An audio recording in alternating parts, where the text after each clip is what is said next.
नमस्कार विद्यार्थी मित्रों। आज हम जो पाठ पढ़ने जा रहे हैं उसका साहित्य प्रकार है निबंध।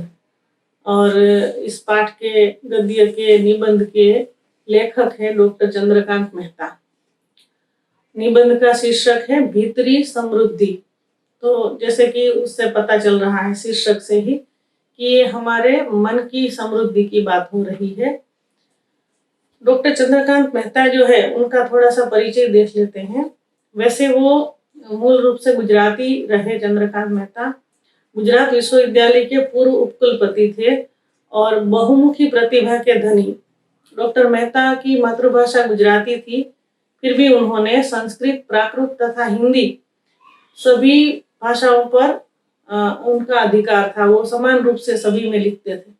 लगभग 50 वर्षों तक उन्होंने हिंदी एवं गुजराती लेखन के प्रति अपना समर्पण भाव दिया है। उनकी कई रचनाएं हैं जो हिंदी एवं गुजराती दोनों भाषाओं में प्रकाशित है।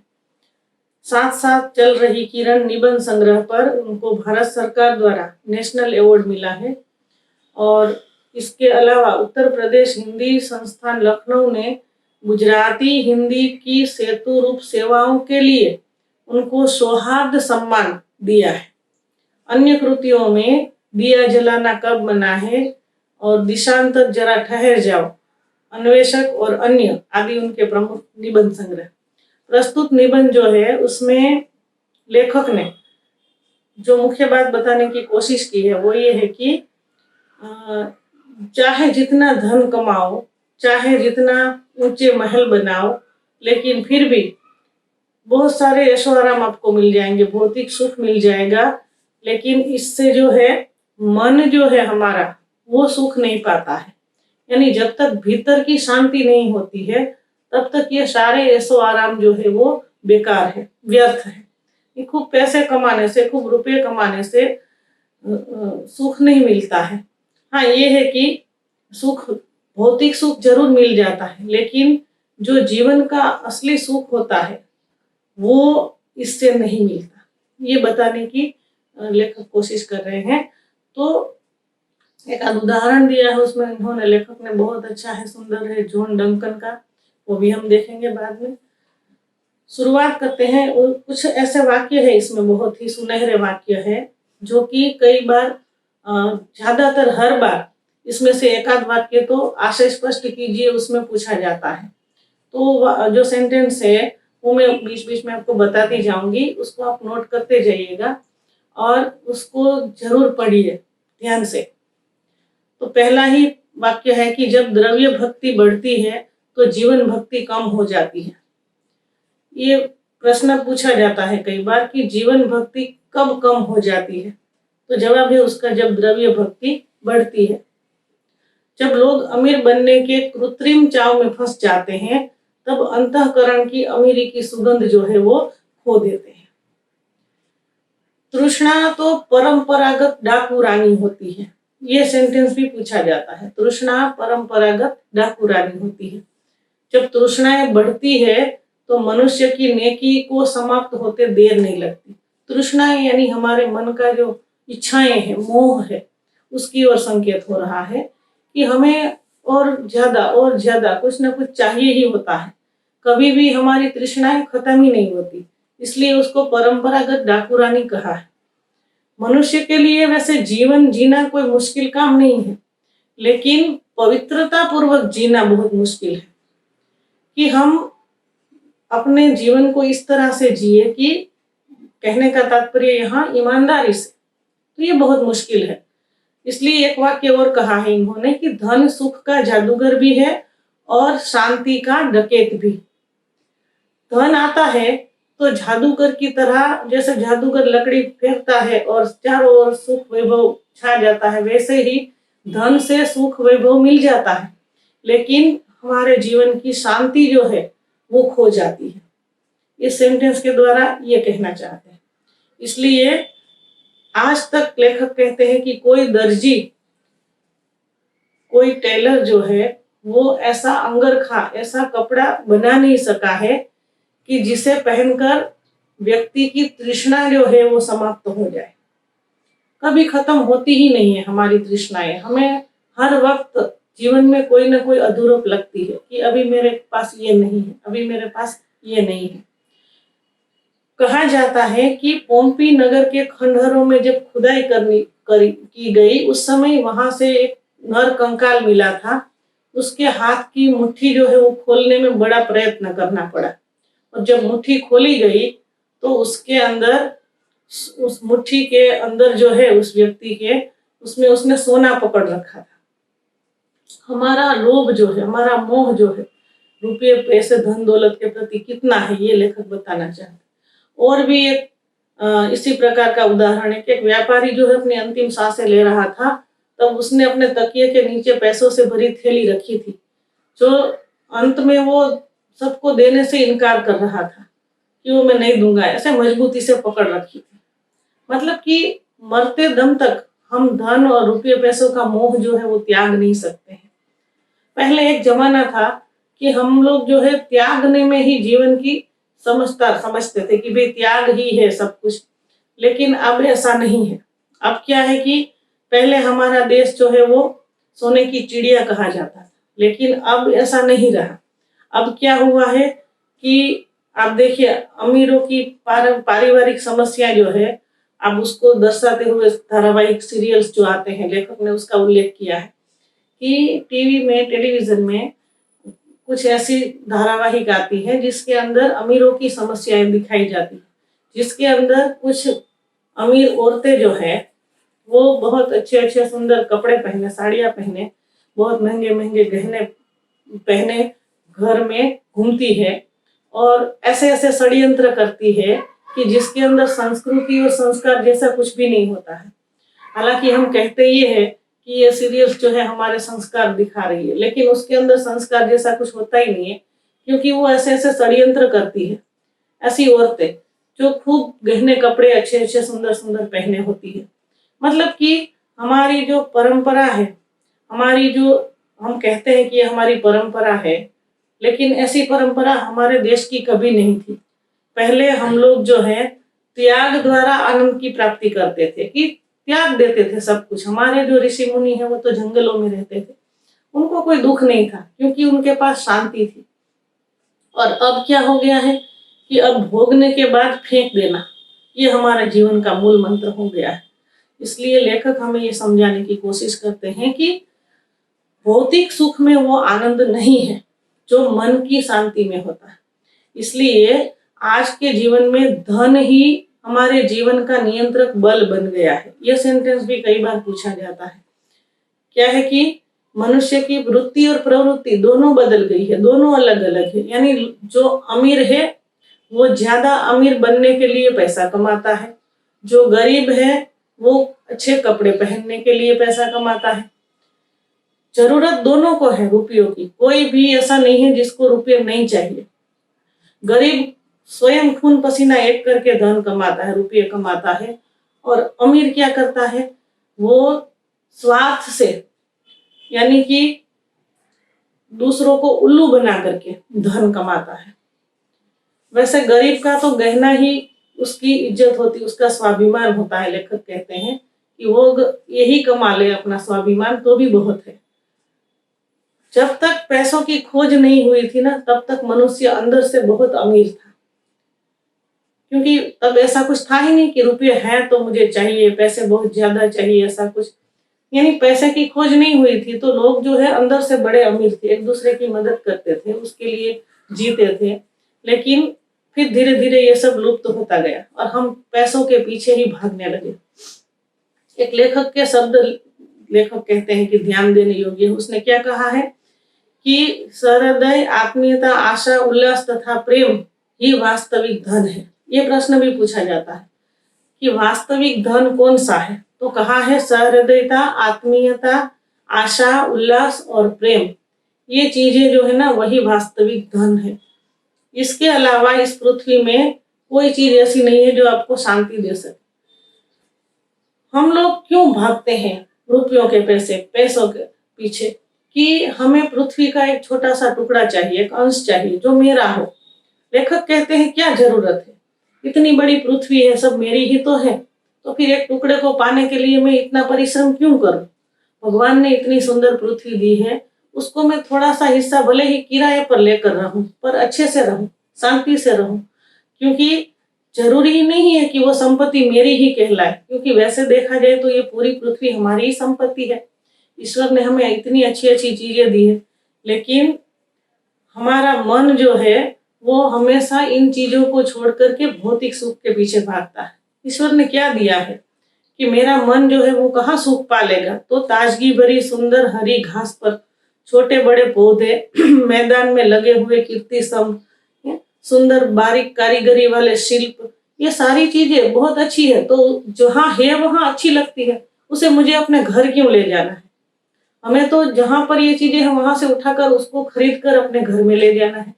लेखक कहते हैं वो वहां अच्छी है, वहां जाए, रेल में जाते हैं, रेल का किराया देकर हम वो चीजें देख लेते हैं, उस जगह पर जाइए, सुंदर सुंदर चीजों का आनंद उठाइए और फिर घर वापस आ जाइए। इसी में खुशी है, उसको अपने घर में क्यों संग्रहित करना है? यही जीने की एक कला होनी चाहिए कि नहीं तो हम इतना इकट्ठा सब करते हैं, फिर उसकी देखभाल में ही जिंदगी समाप्त कर देते हैं, सब कुछ इकट्ठा करते रहते हैं। लेखक कहते हैं वो चीजें वहां है, वहां अच्छी है, उसकी देखभाल वहां हमारे घर से अच्छी तरह से हो रही है, कोई जरूरत नहीं है उसको घर ले आने की। आप वन में घूमते हुए प्राणी हमारे हैं, नक्षत्र तथा महकते हुए फूल हमारे हैं, समुद्र, हवा, पक्षी, वृक्ष, ये सभी हमारा है। अब हमें दूसरे किसी भी चीज की आवश्यकता है ही नहीं। कुदरत ने हमें इतनी अच्छी अच्छी चीजें दी है, हमारे पूर्वजों ने उसको संभाल करके रखा है, तो हमें तो उसी का आनंद उठाना है। हमें इन चीजों को बनाने की तो आवश्यकता नहीं है, हमारे पास है पहले से।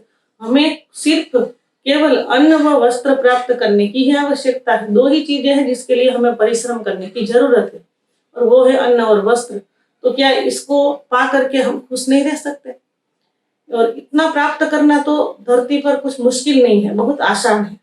आप देखिए, वाल्मीकि थे, स्वामी रामतीर्थ, विवेकानंद, दयानंद, अरविंद, इन सब के पास कौन सा धन था?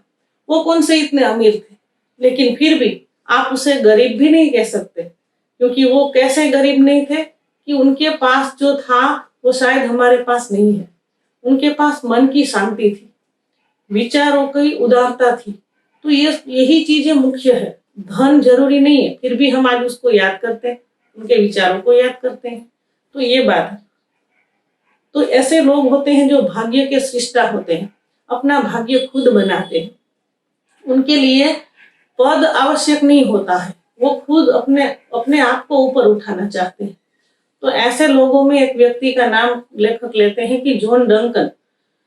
स्कॉटलैंड के निवासी थे और बुनकर के गरीब पुत्र। अब एक गरीब उनके पिता, उनके पास पढ़ाई लिखाई के भी पैसे नहीं थे, तो वो अनपढ़ थे बिल्कुल ही, संकुचित दृष्टि, आशक्त, कुबड़ा तथा आर्थिक दृष्टि से बिल्कुल कंगाल, ऐसा लड़का। वो इस परिवार का पुत्र, और गरीब परिवार में पढ़ाई लिखाई के पैसे नहीं थे, वो कभी स्कूल नहीं गए, लेकिन उनके अंदर एक लगन थी कुछ कर दिखाने की। पहले तो हालात ऐसे थे कि वो अपने मोहल्ले से गुजरते थे तो बच्चे उनको चिढ़ाते थे, कभी कभी तो मारते भी थे कि इसको कुछ आता नहीं है, ऐसा करके। और उन्होंने पशुओं को चराने का काम भी कर लिया, लेकिन वहां भी उसके मालिक ने उनको मार करके निकाल दिया।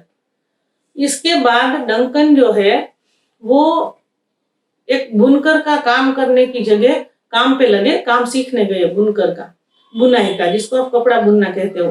तो वहां पर काम पर गए और वहां उनको इच्छा हुई कि उनको कुछ पढ़ना है। उस समय उनकी उम्र 16 साल की थी। आप सोचिए, 16 साल की उम्र के जो व्यक्ति होते हैं वो तो आधी पढ़ाई कर चुके होते हैं, लेकिन इन्होंने कभी अक्षर ज्ञान ही प्राप्त नहीं किया था। वहां एक पढ़ी लिखी लड़की आती थी 12 साल की उम्र की, उससे उन्होंने पढ़ना लिखना सीखा। अक्षर ज्ञान जैसे ही उनको आया, वो तुरंत ही ये सारी चीजें बहुत जल्दी जल्दी सीख गए। और कैसे सीख गए? क्योंकि उनके अंदर एक लगन थी कि मुझे पढ़ना है। और इसी लगन के चलते उन्होंने वनस्पति शास्त्र की किताब एक खरीदने के लिए 5 शिलिंग उनको चाहिए थे, तो उसके लिए उन्होंने मेहनत की और वो पुस्तक खरीदी।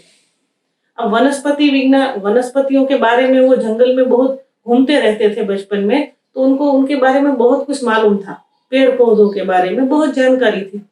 तो उसी में वो पढ़ने लिखने लगे, उसी शास्त्र के आगे पढ़ाई की उन्होंने, वनस्पति शास्त्र में।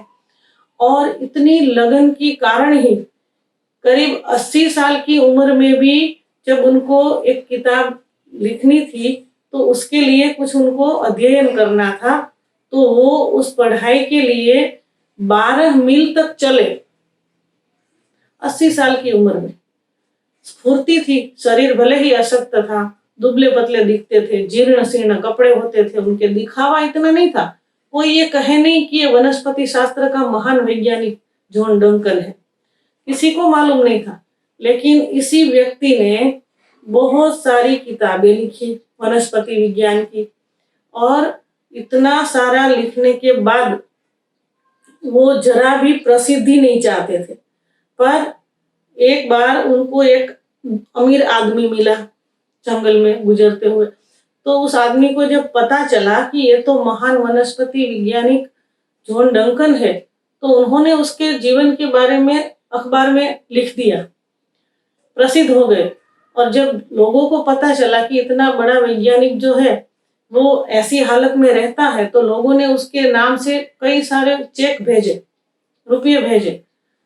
लेकिन जॉन ने उसमें से एक भी रुपया अपने लिए खर्च नहीं किया, बल्कि वो सारे पैसे उन्होंने इसलिए जमा किए कि गरीब बच्चे जो वनस्पति विज्ञान पढ़ना चाहते हैं उनको ये रुपये पढ़ाई के लिए दिया जाए, और उनको स्कॉलरशिप भी दी जाए, साथ ही उनको उस पढ़ाई में अवार्ड भी इसी से दिया जाए।